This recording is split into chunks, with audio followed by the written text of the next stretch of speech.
Students आज हम समझेंगे कि काइनेटिक एनर्जी क्या होती है। यानी एनर्जी बेसिकली हम ये कहते हैं कि किसी बॉडी में वर्क करने की सलाहियत का नाम है। अब काइनेटिक एनर्जी का ताल्लुक होगा किसी बॉडी में वर्क करने की सलाहियत आ जाना मोशन से, यानी मोशन की वजह से किसी बॉडी में ये एनर्जी आ जाए कि वो वर्क कर सके, उसे हम कहते हैं काइनेटिक एनर्जी। यानी अब मैं इसको इस तरह से डिफाइन कर सकता हूँ कि हमारे पास जैसे एक बाइसाइकिल है, ये साइकिल साइकिल की चले एग्जांपल ले लेते हैं। एक साइकिलिस्ट जो है वो मूव कर रहा है, ठीक है। अब ड्यूरिंग मोशन जो है इसमें एक जो है एनर्जी आ गई है जो कि काइनेटिक एनर्जी होगी। यानी अब वो हमें कैसे पता चला कि इसके अंदर काइनेटिक एनर्जी मौजूद है, यानी कि अगर ये पैडल मारना छोड़ दे तो हम देखेंगे कि इसको रोकने के लिए हमें एक एनर्जी चाहिए होगी। यानी जिस तरह के फ्रिक्शन इसके ऊपर वर्क करेगी, या हम कह सकते हैं ग्रेविटेशनल फोर्स इस पर वर्क करेगी, या ग्रेविटी फोर्स के तौर पर अगर हम देखें तो वो इसे जब तक इस पे अप्लाई नहीं होगी ये नहीं रुकेगा। मतलब कि इसमें एक एनर्जी है जो कि उसे वर्क डन करने पे मजबूर कर रही है, जो कि काइनेटिक एनर्जी की वजह से है। तो ये तो बात हमें पता चली कि बॉडी में एनर्जी मौजूद है जो कि काइनेटिक एनर्जी की सूरत में, जिसे कि हम फिर के डॉट ई यानी शॉर्ट फॉर्म में काइनेटिक एनर्जी इस तरह से लिखते हैं, जो कि वर्क डन से ही हमने, चूंकि मैंने आपको बताया कि ये इसको रिजम्बल किया गया है, फिर तो हम इसे जॉउल्स में मेजर करते हैं, ठीक है। यानी जॉउल्स में जैसे वर्क डन को हम जॉउल्स में मेजर करते हैं या न्यूटन मीटर में, इसी तरह एनर्जी को भी न्यूटन मीटर में या जॉउल्स में मेजर करते हैं। और प्लस ये भी हमारे पास एक स्केलर क्वांटिटी होती है, यानी ये वेक्टर क्वांटिटी नहीं होती। अब इस तरह से कि अगर इसका एक फार्मूला हमने ड्राइव करना हो कि किस तरह से काइनेटिक एनर्जी को हम मैथमेटिकली जो है वो इसकी जो क्वांटिटी है उसकी विद यूनिट जो है उसको हम मेजर कर सकें, तो इसके लिए हम अब देखते हैं कि केस को हम स्टडी करते हैं इस तरह से कि फर्ज करें एक बॉडी जो है वो मूव कर रही है। फर्ज करें एक ब्लॉक है, ठीक है, जिसपे कि हमने फोर्स लगाई थी और वो फोर्स की डायरेक्शन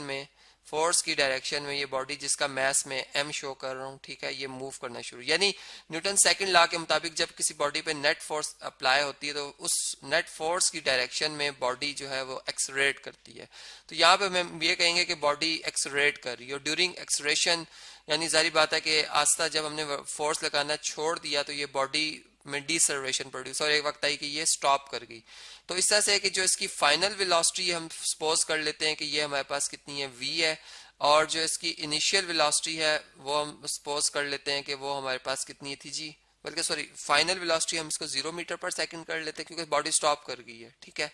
इसको हम इस तरह से लिख देते हैं, और जबकि इसकी इनिशियल वेलोसिटी जो है वो उसको हम v कह देते हैं।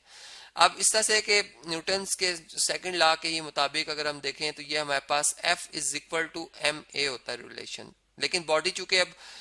इसमें रिटार्डेशन या डिसलरेशन प्रोड्यूस हो रही है, यानी इसकी फाइनल वेलोसिटी 0 मीटर पर सेकंड बन गई है। इसका मतलब कि इसमें नेगेटिव एक्सलरेशन प्रोड्यूस हो, यानी यहाँ पर हम जो ये हमारे पास क्वांटिटी आएगी F,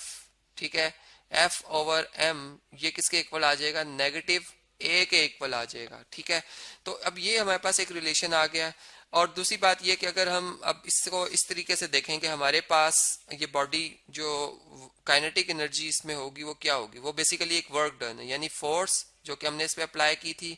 प्लस इसने जो डिस्टेंस फोर्स की डायरेक्शन में कवर किया। फर्ज करें ये d डिस्टेंस इसने कवर किया है, ठीक है, इसे मैं यहाँ पर शो कर देता हूँ, ये d डिस्टेंस पोजीशन a से लेकर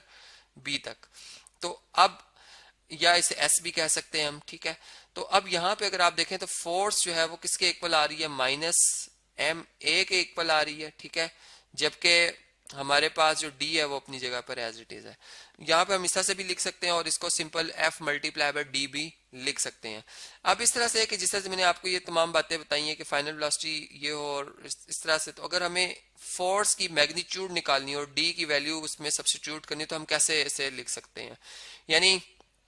अब मैं यूं कह सकता हूं कि हमारे पास अगर हम थर्ड इक्वेशन ऑफ मोशन को इस्तेमाल करें, यानी जिसमें हमने पढ़ा था 2as is equal to vf square minus vi square, यानी एक स्ट्रेट पाथ पे अगर बॉडी यूनिफॉर्म वेलोसिटी से मूव कर रही है या अगर स्ट्रेट पाथ में मूव कर रही है, और फिर हम यूं बात करते हैं कि उसमें जो एक्सलेरेशन प्रोड्यूस होगी वो किस तरह से, या किस तरह से हम ये देख सकते हैं कि उसने जो डिस्टेंस कवर किया है उसका प्रोडक्ट एक्सलेरेशन से लिया जाए और फिर से 2 से मल्टीप्लाई किया जाए, तो कैसे वो उसके वेलोसिटीज के स्क्वायर्स के डिफरेंस के बराबर होती है, ठीक है, जिसे हम थर्ड इक्वेशन ऑफ मोशन भी कहते हैं। तो यहाँ पर अगर आप इसकी वैल्यू सब्स्टिट्यूट कर लें vf की तो 0 आ जाएगा, 0 का स्क्वायर vi की जगह आप v लिख दें इसका स्क्वायर इक्वल टू 2as और 2as किसके इक्वल आ जाएगा, 0 माइनस वी स्क्वायर, यानी 0 में से वी स्क्वायर अगर माइनस कर दें तो माइनस वी स्क्वायर आ जाएगा। ठीक है, तो हमारे पास जो s आ रहा है, s जो डिस्टेंस बॉडी ने या d जिससे मैं कह सकता हूँ वो कितना कवर किया हुआ, minus we square over 2a। ठीक है, तो यहाँ पर हम इस d को रिप्लेस कर देंगे minus we square over 2a से, जबकि f जो है वो equal to minus M A है, माइनस एम ए है। ठीक है, इस पूरे सिस्टम के हवाले से अगर हम देखें तो यहाँ पे अगर आप देखें तो ए से कैंसिल हो गया और हमारे पास जो रिलेशन आ रहा है माइनस इंटू माइनस प्लस, तो वी स्क्वायर एम, ठीक है, या एम वी स्क्वायर कर लें इसे, एम और वी मल्टीप्लाई हो जाएंगे वी स्क्वायर डिवाइडेड बाय 2। तो ये हमारे पास काइनेटिक एनर्जी का वो रिलेशन आ गया जिसे हम मैथमेटिकली जो है वो इस फार्मूला को यूज करते हुए जो है वो काइनेटिक एनर्जी किसी भी बॉडी की ड्यूरिंग मोशन जो है वो फाइंड आउट कर सकते हैं इस तरह से कि अगर वो बॉडी में हमने फोर्स लगा दी, ठीक है, वो ड्यूरिंग मोशन उसके अंदर एक एनर्जी मौजूद थी जिसने कि उसको ए पोजीशन से बी पोजीशन तक मूव कराया। अब वो कितनी थी उसकी अमाउंट, क्योंकि उसमें हमने इनिशियल वेलोसिटी वी ले ली और फाइनल जीरो, तो फिर हमें उसमें एक्सेलरेशन पता चली जो डिसेलरेशन थी, वो सारी वैल्यूज अगर हम इसमें सब्स्टिट्यूट करते तो फिर हमें वो टोटल काइनेटिक एनर्जी इस बॉडी की जो कि ए पोजीशन से बी पोजीशन तक उसको लाने में उसके काम आती रही है वो हम इधर मैयर कर सकते हैं, जो कि जॉल्स में मैयर होगी।